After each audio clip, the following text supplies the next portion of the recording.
Okay, so can the theory of evolution and a belief in a creator actually coexist? It is a massive question, one that for so many people pits science directly against faith. Darwin versus the divine. And that's exactly what we're going to unpack today.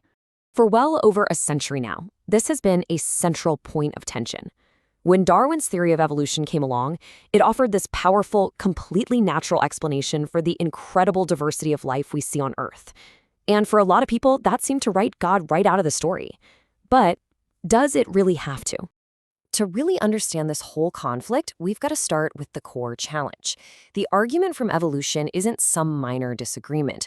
For many atheists, it's a powerful case that a divine designer is simply no longer required to explain the world around us. So first up, let's break down that case for conflict. We're going to look at the key reasons why evolutionary theory is so often seen as this complete, natural explanation for life, one that doesn't need to bring the supernatural into it at all. Let's start with a really crucial word you're going to hear, superfluous. When someone says that evolution makes a creator superfluous, this is what they mean. The idea is that the scientific theory is so comprehensive, so good at explaining things, that adding a divine designer on top is just an unnecessary layer. So this argument really has a few different parts. First, it suggests that natural selection is a totally self-sufficient engine for all the diversity of life. This closes the door on what's called the God of the gaps, the idea of using God as an explanation only for the things science hasn't figured out yet. And finally, it points to what some call imperfect designs, like vestigial organs, as evidence that this is a messy, tinkering process, not some perfect divine plan. So you can see it all comes down to this fundamental split in perspective. Is evolution just a blind, random process, kind of tinkering along with no real goal in mind? Or is it a carefully guided mechanism, the very tool a creator uses to bring about a huge, unfolding plan? Now let's explore that second perspective. It's a view that's rooted in the Quran, one that doesn't see evolution as a contradiction to faith, but as the actual method of creation itself. This verse right here perfectly illustrates a core theme in the Quran. It encourages people to look at the natural world, the cosmos, the earth, life itself, as a book filled with ayat or signs. So in this view, scientific discovery isn't a threat to faith. It's actually a way of reading those signs and appreciating the creator's handiwork.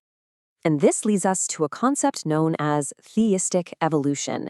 It's basically a framework that brings together the two ideas we've been talking about.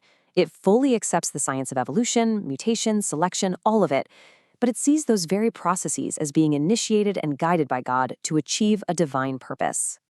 The Quran's narrative of creation is surprisingly dynamic. It describes creation not as a single event, but as this continuous, ordered process where life develops through distinct stages. It says all things are created in due measure, which suggests that even the laws of nature that drive evolution are part of a precise divine framework. Okay, now this is where the history gets really fascinating. The idea of harmonizing faith with these concepts of gradual change isn't just a modern reaction to Darwin. Nope. In fact, it has incredibly deep roots in Islamic intellectual history.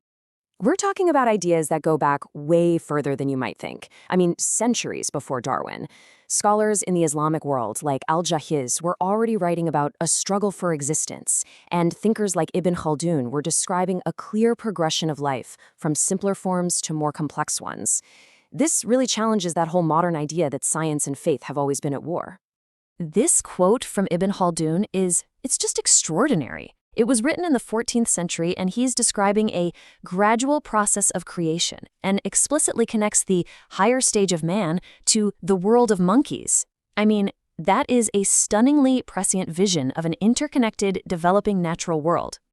So how can we bring these two worlds together in a way that makes sense? Well, it really comes down to understanding the different but complementary questions that science and faith are asking. So this brings us to the key distinction. Science and faith aren't necessarily competing because they're addressing different levels of reality. Science does an absolutely incredible job of revealing the how, the physical mechanics of evolution. But faith, on the other hand, it's trying to understand the why, the ultimate purpose, and the meaning behind it all.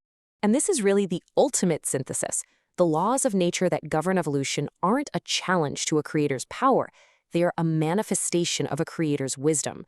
So evolution isn't the opposite of creation. It is simply the magnificent, intricate, and totally awe-inspiring process that was chosen. Which leaves us with a final thought to ponder.